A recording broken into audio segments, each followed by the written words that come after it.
Okay, here it is Lakshmi sir study tricks my YouTube channel है।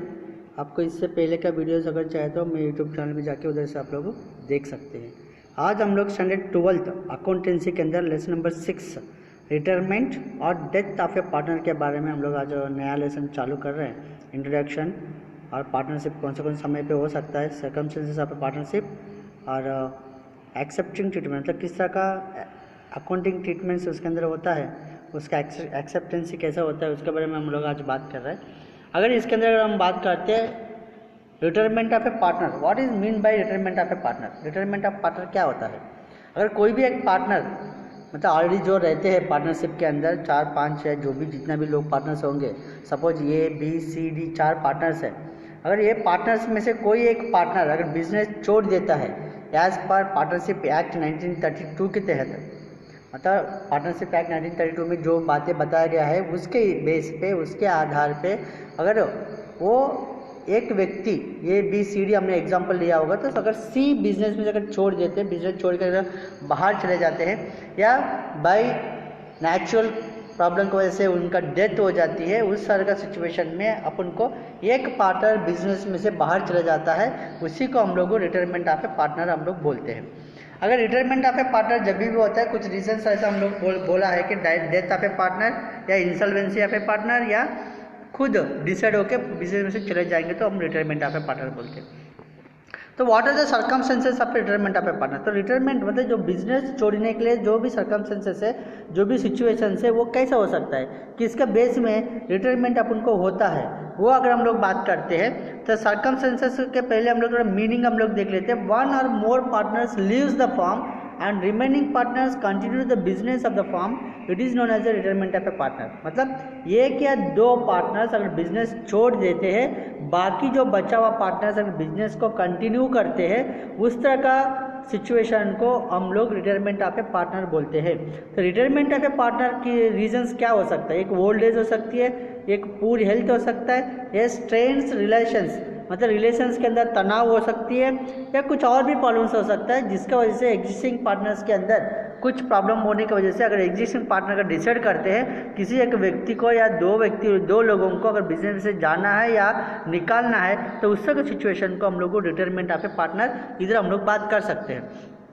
इसके बाद अगर हम बात करते हैं circumstances of retirement of a partner, मतलब कौन सा ऐसा सिचुएशन है, कौन सा ऐसा कंडीशन है जहाँ पे अपन को रिटायरमेंट ऑफ पार्टनर हो सकता है। तो फर्स्ट कंडीशन है as per Indian partnership act, मतलब कुछ रूल्स एंड रेगुलेशंस होता है इंडियन पार्टनरशिप के एक्ट के हिसाब से, उसके तहत अपन को रिटायरमेंट ऑफ ए पार्टनर हो सकता है। दूसरी सिचुएशन है जहाँ पे वॉलंटरी रिटायरमेंट हम लोग बोलते हैं, मतलब जो भी बिजनेस में रहते हैं, जो भी पार्टनर बिजनेस करते रहेंगे, वो लोग अगर आपस में मिल के अगर बात करके अगर कोई एक व्यक्ति वो बिजनेस में चले जाते हैं तो उसको हम वॉलंटरी रिटायरमेंट बोलते हैं। तो ये 2 सिचुएशंस पे आप उनको रिटायरमेंट ऑफ ए पार्टनरशिप इधर हो सकता है। तो what is the main conditions as per Indian partnership act. Indian partnership act के हिसाब से ऐसा कौन सा सिचुएशन है जहाँ पे अपन को पार्टनरशिप को रिटायर होना पड़ती है, या रिटायरमेंट या डेथ ऑफ ए पार्टनर हो सकता है, या हम अपने बिजनेस के अंदर बदलाव कर सकते हैं बिकॉज ऑफ एक पार्टनर ना होने की वजह से या रिटायरमेंट होने की वजह से। तो उसमें से अगर हम बात करते हैं, फर्स्ट पॉइंट जो है यूनानिमसली मतलब क्या होता है, मतलब as per any partner can retire by unanimous consent of all the partners, मतलब जो भी बिजनेस में रहते हैं, जो भी पार्टनर्स बिजनेस के अंदर है, सब लोग सहमति के साथ, क्या बोला, सब लोग सहमति के साथ अगर कोई एक पार्टनर अगर बिजनेस छोड़ देते हैं, उसको हम यूनानिमसली रिटायरमेंट बोलते हैं। ये पार्टनरशिप एक्ट के तहत हो सकता है। मतलब समझ लो A B C D E F 6 partners है, अगर उसमें से 6 पार्टनर्स बैठ के अगर बात कर लिया, उस समय पे कोई एक पार्टनर डी होगा, सपोज वो बोलेगा भाई मेरे को बिजनेस नहीं करना है, मैं आपका सहमति के साथ बिजनेस छोड़ रहा हूँ, तो अगर वो लोग सब सहमति जताया तो they will be going to retire from the partnership firm. और दूसरी बात हम करते हैं सेकेंड वन, बाय नोटिस। ये इंपॉर्टेंट पॉइंट है, बाय नोटिस हमेशा आपको 1 मार्क में भी आता है। बाय नोटिस मतलब if a partner has a right to retire from the firm by giving notice to other partners, मतलब जो पार्टनर बिजनेस में रहते हैं वो पार्टनर दूसरा पार्टनर्स को नोटिस इश्यू करके बाय हैंड रिटन हो सकती है या टाइपिंग में भी हो सकता है या ईमेल भी कर सकते हैं। नोटिस के रूप में दूसरा व्यक्ति को ये इन्फॉर्म करना पड़ता है, भाई मैं आज के बाद ये बिज़नेस नहीं करने वाला हूँ, मेरे को अपना खुद का बिज़नेस कुछ है, मैं उसी को मेंटेन करूँगा। तो ये बिज़नेस में मेरा जो भी शेयर ऑफ प्रॉफिट से जो भी है वो आज के बाद मेरे को देने का ज़रूरत नहीं है, मैं ये बिज़नेस से रिटायर्ड हो रहा, तो मेरा जो सेटलमेंट्स है वो आप कर दो। इस हिसाब से अगर नोटिस लिख के उन लोग को इन्फॉर्म कर देगा, जिस दिन वो नोटिस उनके पास पहुंच जाता है उस दिन से उनका रिटायरमेंट इधर अपन को देखने के लिए मिलेगा। तीसरी है बाय कॉन्ट्रैक्ट, मतलब जब पार्टनरशिप फॉर्म बनता है, एक पार्टनरशिप डीड हम लोग बनाते हैं, वो डीड के अंदर कई तरह का रूल्स रेगुलेशंस हम लोग लिखते हैं और उस रूल्स एंड रेगुलेशन में एडमिशन का प्रोसेस भी रहता है, रिटायरमेंट का प्रोसेस भी रहता है, डिसोल्यूशन का भी प्रोसेस रहता है, या अलग अलग तरह का फंक्शंस, ड्यूटीज, राइट्स एंड अलग अलग तरह का रिस्पॉन्सिबिलिटीज, ऑब्जेक्टिव्स, ये सब तरह का विषयों के बारे में वो पार्टनरशिप डीड के अंदर हम लोग लिखते हैं और सब पार्टनर्स उसको पढ़ के साइन करते हैं। अगर वो कॉन्ट्रैक्ट के अंदर कोई एक पार्टनर को 5 साल या 6 साल के बाद अगर रिटायर्ड होने के लिए अगर सहमति जताया होगा तो उस समय पे 5 या 6 साल के बाद ऑटोमेटिकली वो पार्टनर जो है वो बिजनेस में से रिटायर्ड हो जाता है। ये तीसरी सिचुएशन है। अगर चौथी अगर हम बात करते हैं इंसॉल्वेंसी या फिर पार्टनर। इंसॉल्वेंसी मतलब अगर बिजनेस में से कोई एक व्यक्ति है, एक पार्टनर है जिसका खुद का भी धंधा चल रही है, लेकिन वो धंधे में उसको पूरी तरह से चौपट हो गया धंधा और वो बिजनेस पूरी तरह से लॉस हो चुका है, वो बिजनेस के द्वारा उनका प्रॉपर्टीज वो सब बेचना पड़ रही है, ऐसा सिचुएशन में इंसॉल्वेंसी वो व्यक्ति को बोलते हैं। और उस तरह के सिचुएशन में पार्टनरशिप में से वो पार्टनर को रिटायर्ड होना पड़ेगा, ये पार्टनरशिप एक्ट के तहत बताया जा रही है। तो मतलब इंसॉल्वेंसी मतलब क्या, दिवाला होना या बिजनेस पूरी तरह से उस व्यक्ति का लाइफ में सेटलमेंट जो भी होता है वो चौपट हो जाना। तो इस तरह के सिचुएशन में वो रिटायर्ड हो सकता है बिजनेस में से। और पांचवी हो सकता है डेथ ऑफ ए पार्टनर, मतलब कोई एक पार्टनर का अकस्मातिक मृत्यु, मतलब डेथ, एक्सीडेंटल डेथ हम लोग बोल सकते हैं, नेचुरल डेथ हम लोग बोल सकते हैं। किसी तरह का भी अगर डेथ हो जाता है, मर जाते हैं वो पार्टनर, उस तरह का समय पे भी वो पार्टनर का नाम बिजनेस में से हट जाता है, जिसको भी हम लोग एक तरह का रिटायरमेंट के अंदर हम लोग गिनती में लेते हैं। और लास्ट वन है, अगर हम बात करते हैं एक्सपल्शन बाय अदर पार्टनर्स। इधर क्या होता है एक्सप्रेशन, मतलब subject to provision of partnership deed. Partnership deed के अंदर जो भी बताया गया है, जो भी लिखाया गया है, उसके तहत अगर कोई एक पार्टनर अगर सही से काम नहीं कर रहा है, उसको रूल्स को फॉलो नहीं कर रहा है, उसका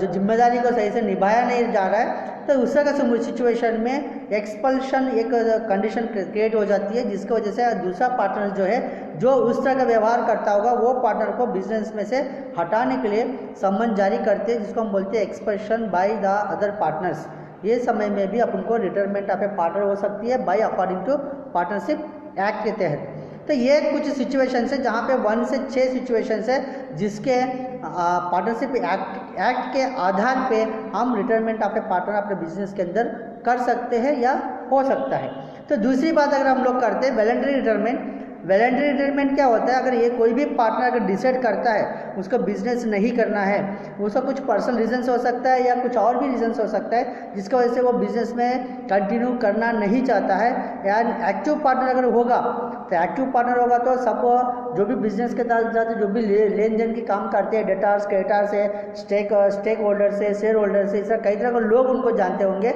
उस तरह के सिचुएशन में अगर वॉलंटरी रिटायरमेंट देना होगा किसको, एक्टिव पार्टनर को, तो उसको पब्लिक नोटिस के द्वारा वॉलंटरी रिटायरमेंट देना पड़ेगा। मतलब एक्टिव पार्टनर को अगर रिटायर होना है तो पब्लिक नोटिस देना पड़ेगा, ताकि पूरी तरह के लोग जो है बिजनेस के साथ जो कनेक्टेड है वो सब लोग वो उनके बातों को जान सके, ये आज के बाद बिजनेस में नहीं रहने वाला है। अगर पब्लिक नोटिस नहीं देते हैं तो एक्टिव पार्टनर को इन फ्यूचर में तकलीफ हो सकता है, उनको लाइबिलिटीज हो सकता है, कर्जा उनको चुकाना पड़ सकता है। इसलिए एक्टिव पार्टनर जब भी रिटायरमेंट होता है तो वॉलंटरी रिटायरमेंट में पब्लिक नोटिस के द्वारा उनको रिटायरमेंट लेना पड़ेगा। अगर एक्टिव पार्टनर नहीं है, कोई लोग जानते नहीं है, ना ही डेटार कैटार्स जो भी कस्टमर्स है उनके बारे में जानते नहीं है, ऐसे सिचुएशन में सिंपली द अदर पार्टनर्स को इन्फॉर्म करके वो बिजनेस में से रिटायरमेंट ले सकते हैं। ये अपना वॉलंटरी रिटायरमेंट है।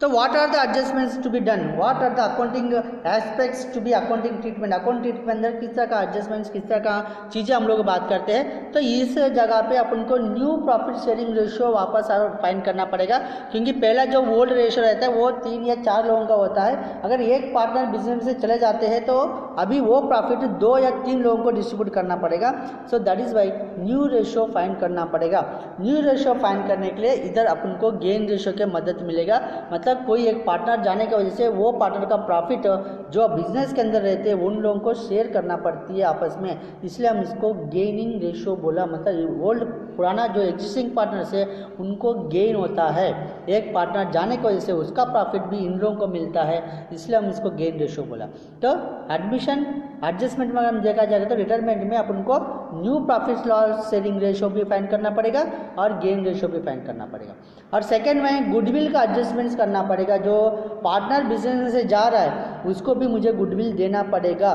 तो गुडविल का एडजस्टमेंट अपन को देखना पड़ेगा। तीसरी है revaluation of assets and liability, मतलब ये बिजनेस में अगर कोई भी पार्टनर बिजनेस से बाहर चले जाता है, accounting profit and loss ratio change होती है, तो चेंज होगा तो ऑटोमेटिकली असेट्स एंड लायबिलिटीज़ को भी हम आपस में डिस्ट्रीब्यूट कर लेते हैं, रिटर्निंग पार्टनर को भी लायबिलिटी डिस्ट्रीब्यूट होता है, इसलिए revaluation of assets and liability compulsory करना पड़ेगा। वैसे ये ट्रांसफर ऑफ अक्यूमुलेटेड रिजर्व्स, मतलब वर्कमैन कंपनसेशन फंड हो गया, जनरल रिजर्व हो गया, प्रॉफिट एंड लॉस अकाउंट हो गया, एडवर्टाइजमेंट कंपनसेशन रिजर्व हो गया, इस तरह का जो भी रिजर्व्स अक्यूमुलेटेड प्रॉफिट्स रहता है वो हम आपस में पार्टनर्स को उनका ओल्ड रेशियो में डिस्ट्रीब्यूट करते हैं। मतलब रिटर्निंग पार्टनर को भी हम जनरल रिजर्व वो सब उनको डिस्ट्रीब्यूट इधर करना पड़ेगा। Transfer of undistributed profit and losses, तो हमने ऑलरेडी बात किया, प्रॉफिट एंड लॉसेस में जो भी बैलेंस रहेगा वो भी हम ओल्ड रेशियो में पार्टनर कैपिटल में डिस्ट्रीब्यूट करते हैं। Settlement of retaining partners dues, अगर जो पार्टनर बिजनेस में से जा रहा है उसको हम कैश देंगे या चेक देंगे या उसका अमाउंट को लोन के रूप में रखेंगे, क्या करना है, उसका टोटल अमाउंट कितना होता है उसका हिसाब किताब करके उसको सेटलमेंट करना पड़ेगा। उसके बाद जो है बिजनेस में जो पार्टनर्स रहते हैं उनका न्यू कैपिटल अगर वो चाहिए, कुछ ज़रूरत पड़ेगा तो लेके आना पड़ेगा, या कुछ ज़्यादा हो तो उनको लेके वापस जाना पड़ेगा, ऐसे भी हो सकता है। तो ये न्यू कैपिटल कितना होना चाहिए उसका भी डिसाइडेड जो है अपन को रिटायरमेंट में करना पड़ेगा। मतलब कुछ नियरली 6 से 7 एडजस्टमेंट्स अपन की तरह हम लोग बात करना पड़ेगा while retirement of A partnership form. Okay.